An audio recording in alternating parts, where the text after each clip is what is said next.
and welcome to episode 2 of the Auntie M podcast.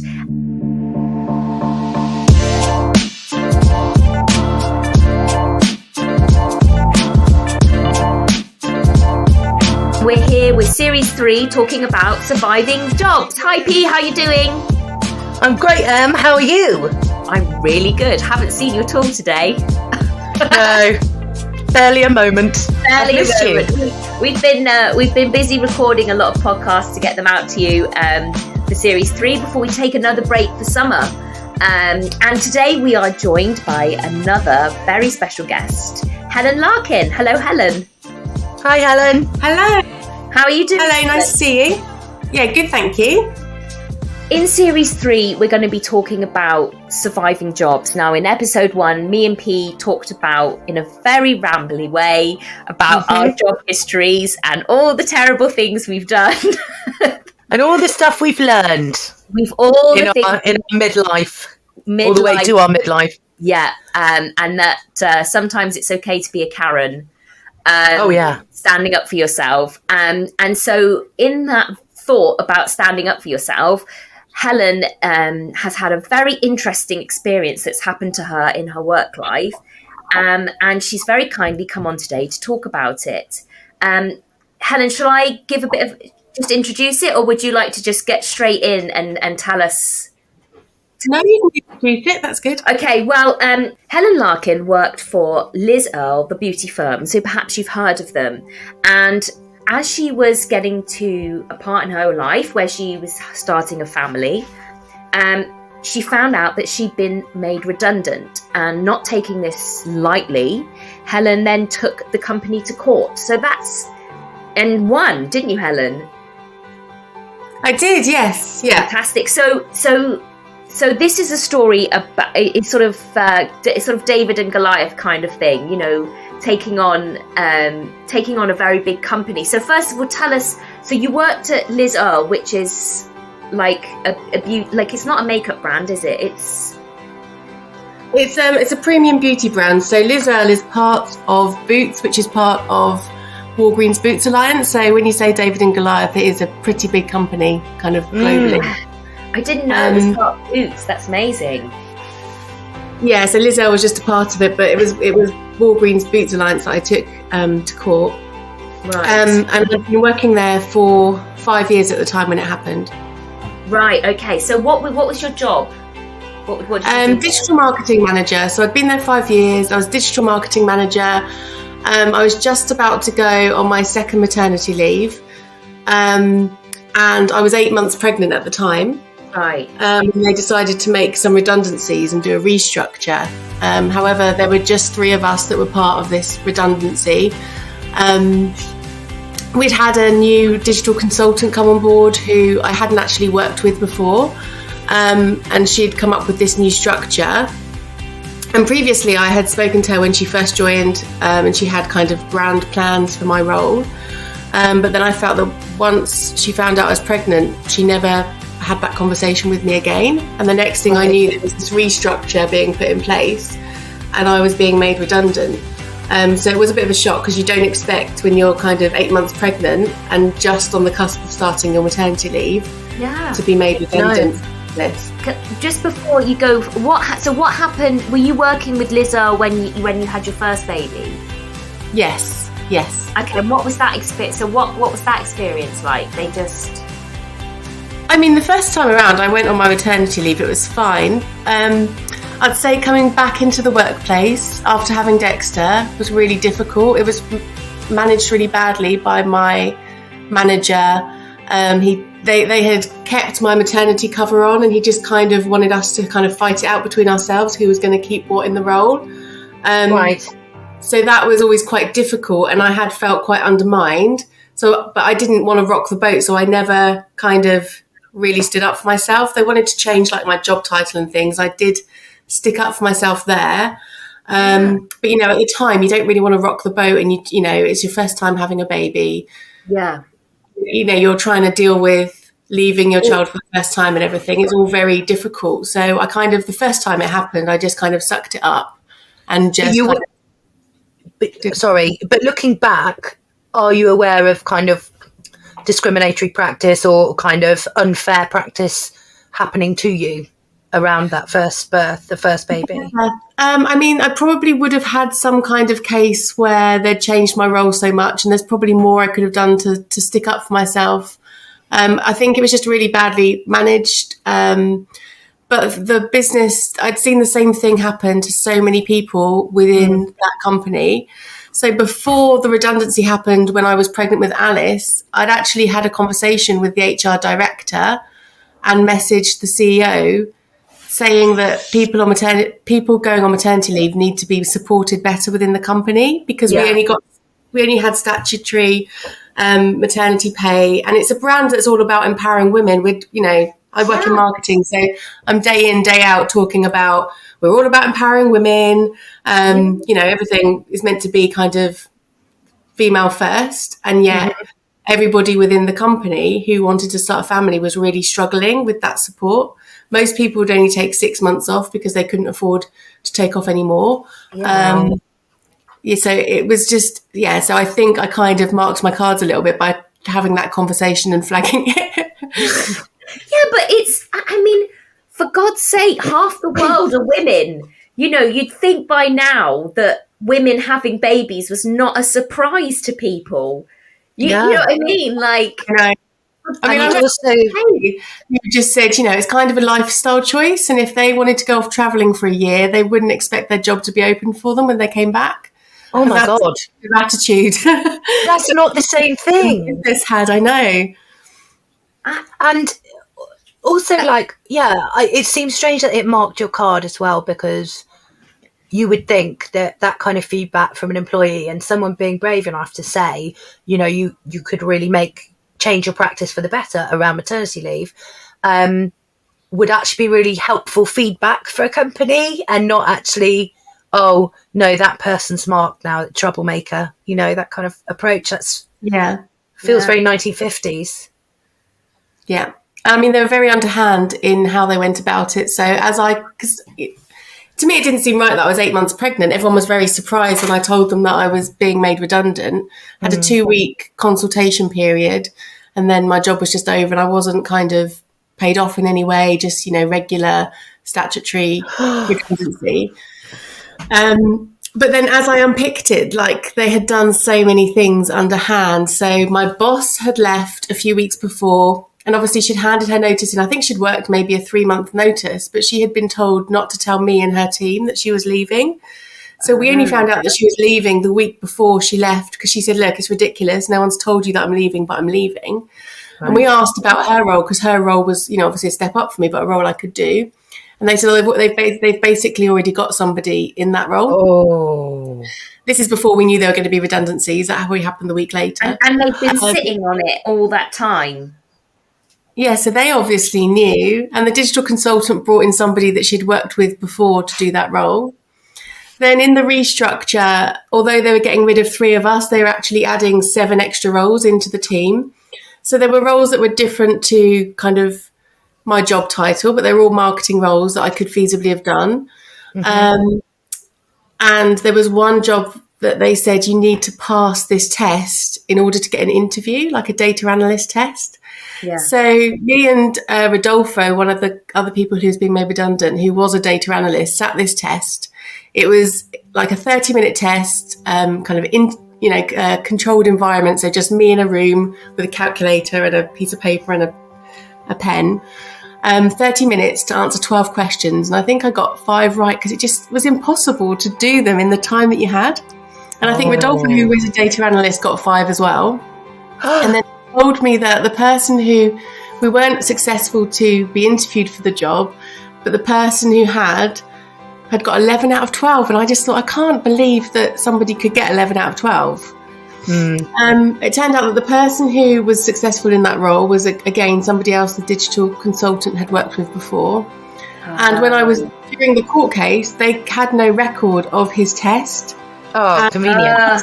Been done by somebody in IT had separately marked mine and Rodolfo's test, but nobody had ever seen the other test. The only person that had seen it had been the digital consultant.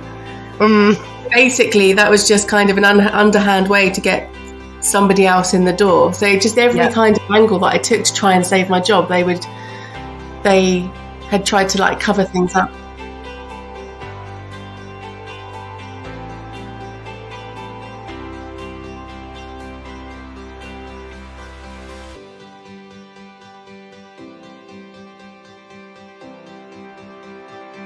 If you don't mind talking about it, but like, what were your personal circumstances like at the time? Like, on a, you know, how important was it to you to have that income and have that job?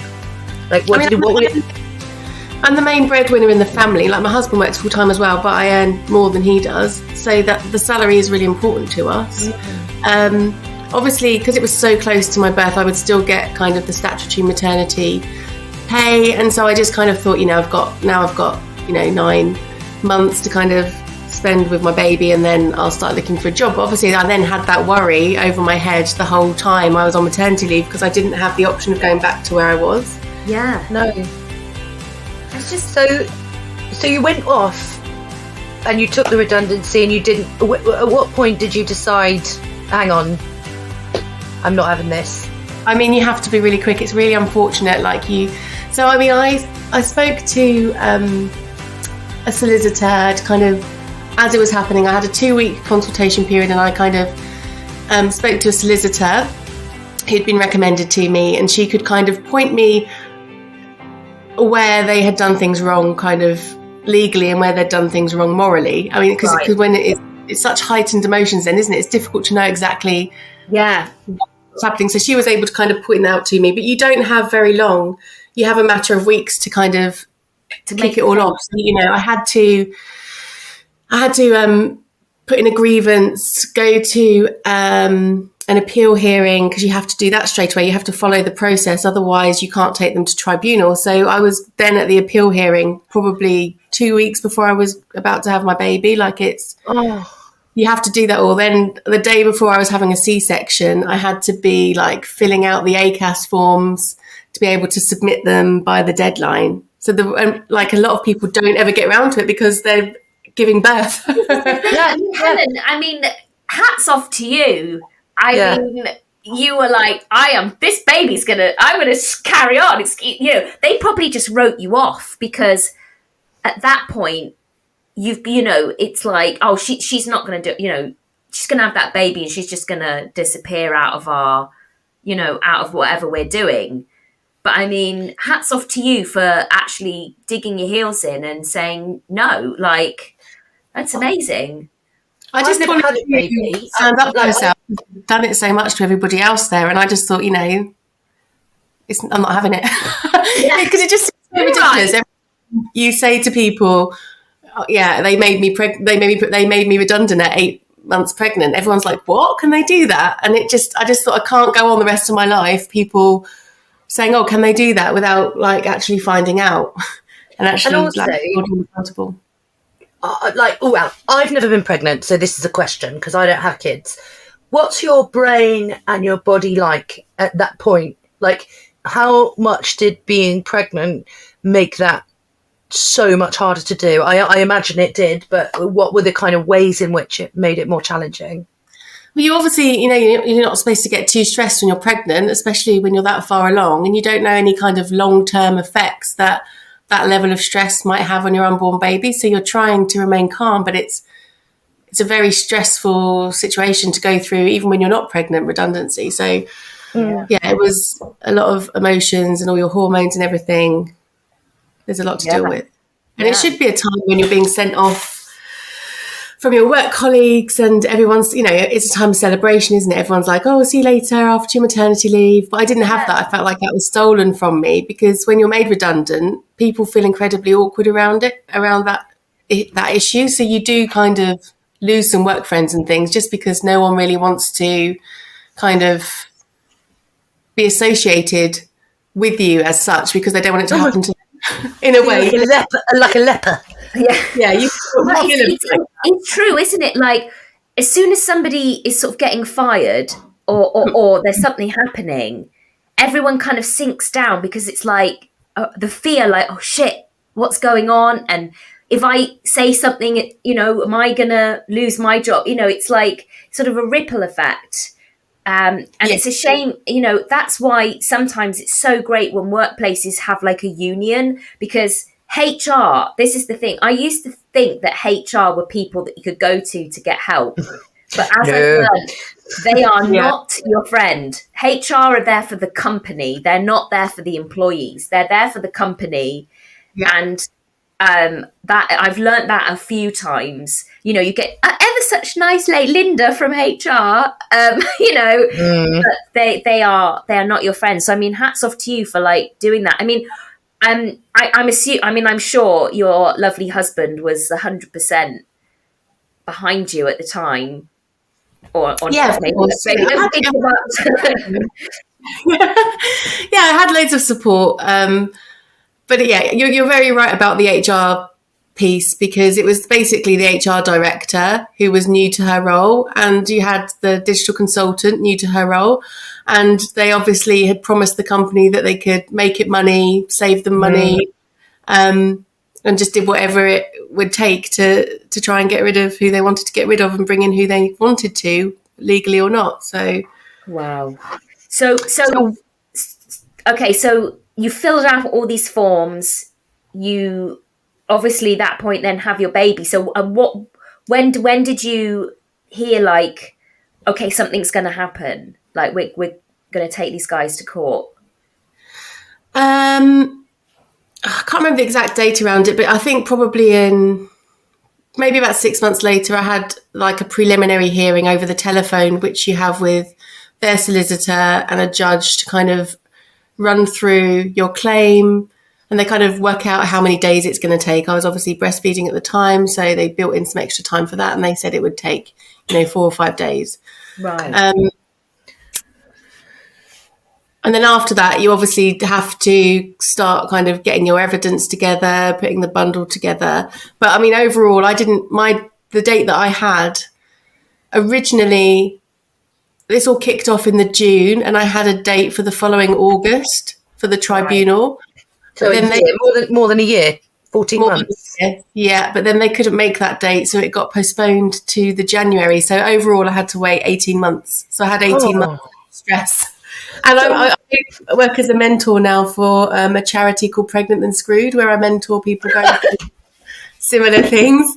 And yeah, it's everybody has that kind of long wait, because there's such a long kind of queue for this kind of tribunal. So it's a lot of stress to be under for that period of time. And just out of interest, because you're working for that charity, off the top of your head, what's the kind of statistics? What's the percentage of women suffering this or going through this? I mean, there's only 3% of women actually take companies to tribunal because of that stress. Like, it's such a long kind of period of stress, and most companies do the sensible thing and realise that they've done wrong and will settle with somebody. Yeah.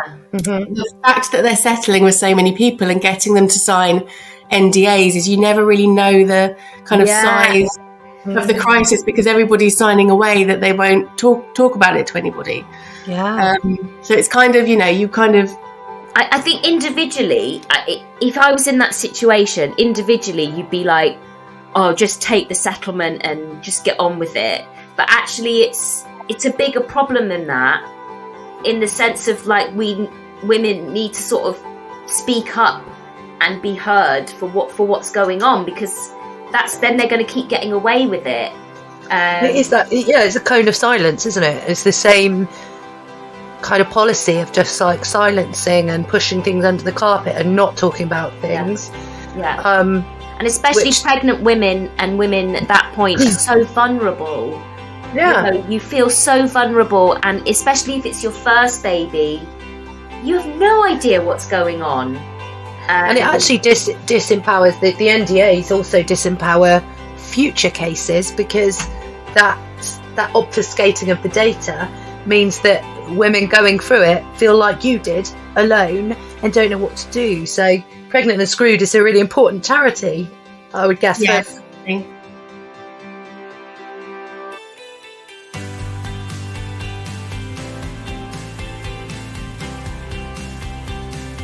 I mean, I would have taken a settlement if they had offered me a fair amount at the beginning, but they were just really stuck to their guns, and I think they offered me maybe £1,000, and maybe £3,000. Oh my God. And I just like obviously turned those down. I didn't really want to have to sit through like a 4-day tribunal representing myself. I knew that I didn't really care too much if I lost, because I was representing myself. It wasn't going to cost me any money. So if I lost, which is a key point as well, if you lose, you don't have to pay any money, but a lot of solicitors like to try and scare people. So nearly all of my mentees are told, if you lose, you'll end up having, we'll make you pay money for it, but you never would have to. So I had nothing really to lose. And they did try and settle with me the day before the verdict. So they went from like 3 to 5 to 15 to 19. My claim was for 24. Then they went to 30. So it was more than. It was my claim. Then it was be quiet money, wasn't it? That was be quiet money. And by that point, I'd spent 3 days kind of in a courtroom, and I thought, I can't not talk about this ever again. So I turned down the 30 grand because I just couldn't bring myself not to ever talk about it again. And I ended up winning 17. So really, I kind of was 12 grand down, but I didn't care about it. I could still talk about it. Oh. Gosh, but what a nightmare. But also, kudos to you for being a voice. Like, that's so I would have shit myself. To be quite honest. I don't. I think absolutely going to like. Yeah. I mean, I don't know anything about that world. How did you do that? How did you go in? And how did you do it? Yeah, without representation. Because I had a solicitor right at the very beginning who kind of helped me kind of work out what they'd done right and wrong, helped me with my grievance letter. But then she said, costs will just spiral. But you've kind of got your claim now in place. You can just take that and run with it and do everything else yourself. So she was the person who kind of inspired me to kind of see it through. Oh, well done, her. Not having that pressure of like spiraling legal bills kind of helped me. She said, everyone would help you. The judge will help you. People will kind of know that you're supporting yourself. And I mean, I think I was lucky. Like, I did have a judge who kind of would ask certain questions and things. You are at a disadvantage doing it yourself because you don't know the ins and outs, but it is possible to do. And it was less stress because I didn't have the spiraling costs. I mean, you're obviously an intelligent, well-educated woman who, but how would this situation affect, say, someone who was maybe less erudite than you or less able to learn independently? Like, I mean, I don't really like talking publicly. Like, I do it when I have to. You're brilliant. I don't love it. So it was scary, but I just thought, I went into the courtroom. I didn't take anybody with me. I didn't take any family or friends. Because I just thought if I really embarrassed myself, there's nobody to ever like remind me that I've done it. I'm never going to have to see these people again. There was somebody from BBC Meridian Tonight and one of the local BBC ones and a local newspaper person, and they were kind of like my little mates. I didn't know if I was allowed to talk to them, but I felt like I wasn't allowed to talk to them. So they'd come up and whisper in my ear and say, "Oh, you're doing really well." Aww. So it was quite nice having them. But yeah, I just kind of, the first bit that I went in for was when they cross-examine you. And I remember thinking, God, I don't know what I'm doing. But after 5 minutes, you just get into the swing of it. So I just kind of just thought, after 5 minutes of doing each part, I'll just get into the swing of it. And you do kind of, you are a lot stronger than you realise. It was quite empowering. But you did all of this with a newborn baby. Well, by the time you got to court, he was 2. Alice. Alice was 2. Yeah, she was. Dexter, I got muddled up. Sorry. No, that's sorry, Hannah. She'd been about 18 months. Nearly 2. And Dexter was how old? He would have been 5. Gosh. Right.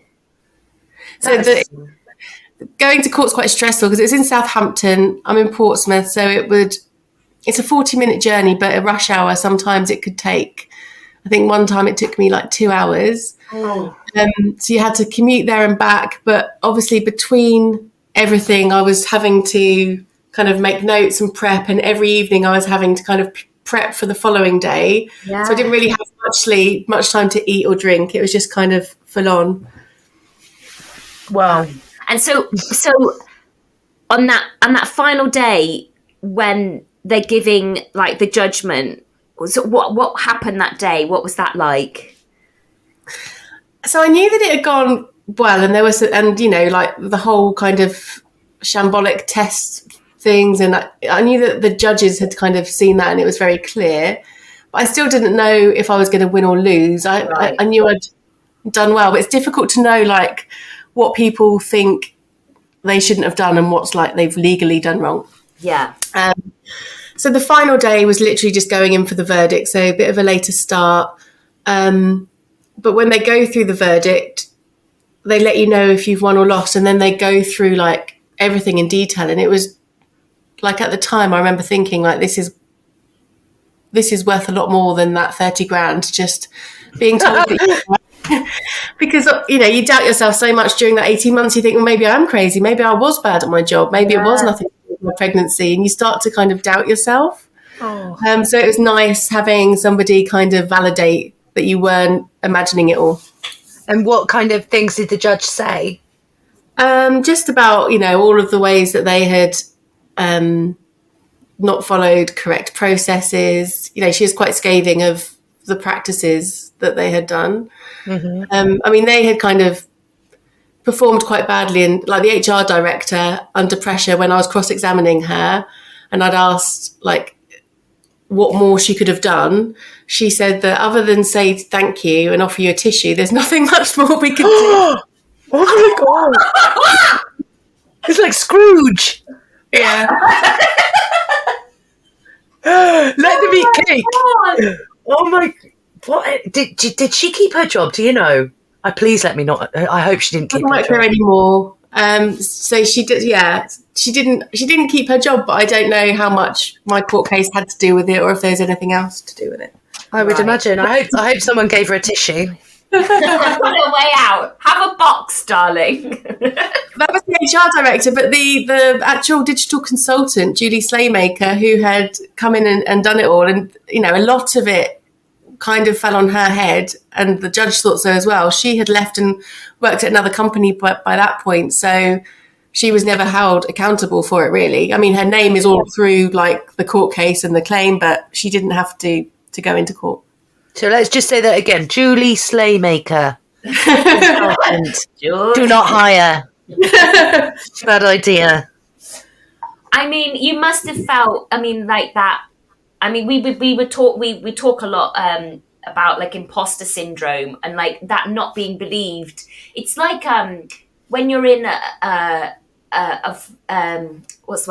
relationship, a violent relationship, and somebody is gaslighting you, and you're like, did they really say that? Did I, and it feels like that toxic relationship, and it is really hard to sort of turn around and say, no, man, you are bullying me, you are being aggressive, you are being, whatever, and to stand up for yourself and say, no, I'm worth, this is not true. I'm not going to be treated like this anymore. And, and I think the story is really inspiring, to do it yourself. That's just incredible. And how did you, how did you keep the faith in those dark moments and those doubtful times? Like, what kept you going? I think the fact I was representing myself, I just thought I've got nothing to lose. I've got something that I could possibly gain, but nothing to lose. And I just felt, because I'd had a daughter, I just felt like I had to kind of stand up for myself. But yeah, I just kind of thought it doesn't matter if I embarrass myself, I don't have to see these people again. Yeah. So that's kind of how I handled it. Oh, wow. But you said you went through phases of thinking, maybe I was bad at my job, maybe I was. Mm-hmm. In those moments, like, was that the self-talk you gave yourself? Is like, let's just go through it. We've got nothing to lose. Yeah, exactly. And I need to do this for my girl. Yeah. Wow. Well, I'm sure. Yeah, that's amazing. So, where are you now, Helen? What are you up to now? Where has this path led you? Obviously, you're working for Pregnant and Scrooge. Is it voluntary? I think that's a voluntary thing that I do, kind of like evenings and whenever there's people that need support. But that's not my kind of day-to-day job. I now work for Virgin Pulse, which is it's a brand which does like health challenges, and it's kind of like a digital front door for all health and wellbeing for employees. So it's part of the Virgin Group, but it's kind of a B2B part of the business. So yeah, I'm there now. I've been there since December. I've had a couple of jobs since the Liz Earle one, but this is my most recent one. But I'm really enjoying it there. It's really, really nice and supportive company. So I'm really happy. How do they treat pregnant with people? Yes. Amazingly, like even the men get a good paternity leave. Yay! Package. So yeah. Yeah. So sometimes we have to say that we do love men as well. Yeah, we do love men. we but I mean, this is the thing. We were talking about this on our last episode, that both of us had had problems with other women at work. Sometimes seem to cause more of a problem, or just as much as men, and we've got to stick together. I mean, I feel like I've had more problems with women throughout my career, because I mean, this isn't the first kind of I've probably been working now in businesses for like 16, 17 years. And I've had fantastic managers and worked with amazing people, but I've also worked with some absolute horrors as well. Like, this isn't the first experience of being treated badly by somebody, but I'd say probably 85% of it has been female. Yeah. And is this your first experience of really standing up for yourself? Yeah, because this time I knew I had a protected quality by being pregnant, and it just seemed so ridiculous that I was 8 months pregnant, and then if I'd made it to having Alice, I would have been protected by like certain laws in place. They got me out like literally, down to. They knew exactly what they were doing, and that's the thing. They're not the only ones. It happens. I'm sure it happens all the time. They know the laws. They know where they can get in, and it's maddening. I mean, we will of course put links on all our social media and stuff we'll link to the court case so you can read about it, and we'll link to Pregnant and Screwed. So if anybody out there is listening and does need support, they can get in contact with the charity. But I mean, I'm so happy that you found a workplace that's supportive. That's so important. That's great. Yes, yeah, I'm really happy, but I always feel, I guess it's like people who come out of bad relationships. You just always don't know like when something's going to change, where somebody that you love working with might leave. They might suddenly have another Julie Slaymaker join the business. Yes. So I never feel 100% safe. Yeah. You just never know, like you just feel bad like trusting a company going forward.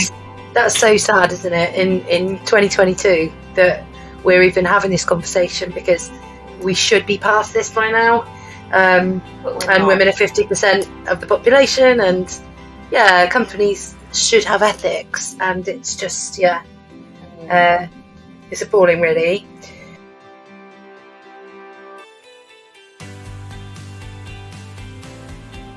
So moving on to the last bit of the show, very quickly, Helen, we're going to ask you some quick fire questions, and it's meant to be a bit of fun. So can you tell us, first of all, your best and your worst job, not including the one Liz up. I mean, we know your worst. What's been your best job you've ever had, even if it was just for a day or something? I think my job now is my best job, because I work kind of so globally with people. So I'm talking to people in the US, in Zurich, in Bosnia all day long, and I've got to, I get to travel to like the US and stuff. So. Wow. And it's a company that's all about changing lives. So I'm really kind of passionate about the role that I'm in at the moment. Yeah. If Helen's boss is listening, she would like a promotion and a pay rise. and what was the worst job you did? Do you know what? I mean, one of the best times in my life was when I met you, Mercedes, in Hong Kong. And I loved that experience. But job-wise, like teaching, I just found it incredibly hard. Like, it's just having to do a presentation 3 times a day. I don't feel confident having like 30 people staring at me and having to talk to them, especially when I was 18. So I would do every single lesson. So that's probably like my worst job, like the best of my worst job.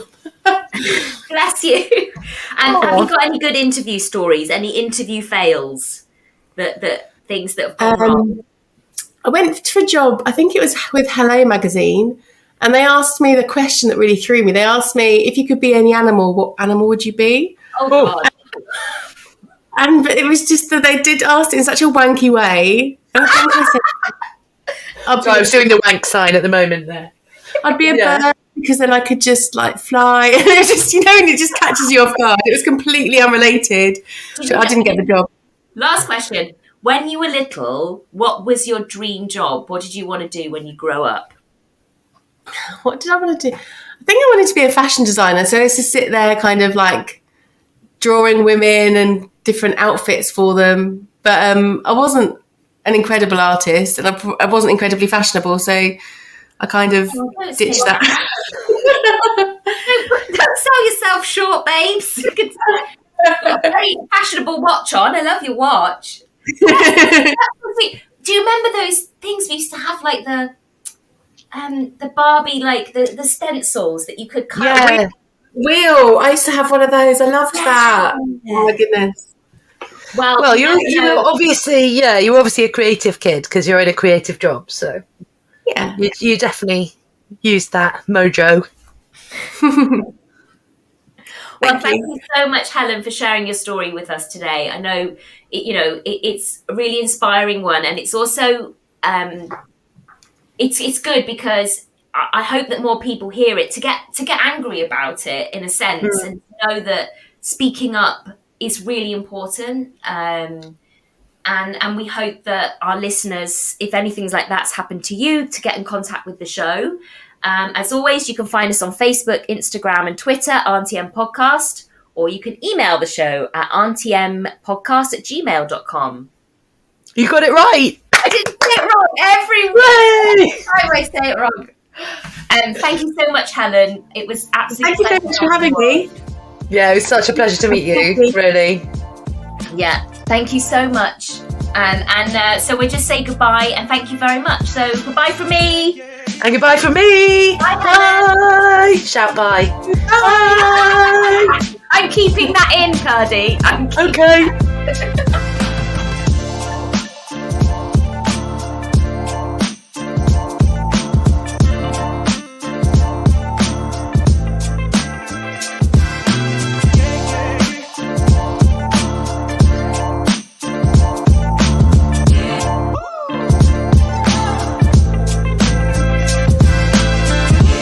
You don't always know when there's going to be a Julie Slaymaker join the business, but if you've built up those good relationships, that would kind of set you in good stead. Yeah. She's got a very special name, hasn't she? Slaymaker. It sounds like unless it's a character. Do you know what I mean? Here comes Julie Slaymaker. No, did you not think? I mean, the villain. With like a really high collar and puffy hair. I mean, who knows what she's been through, but she does have quite a fitting villainous name. Wait, but how do we spell it? Because it could be like Santa Claus sleigh. No, it's not. It's like the death. Sleigh. Excellent. No, it's like death.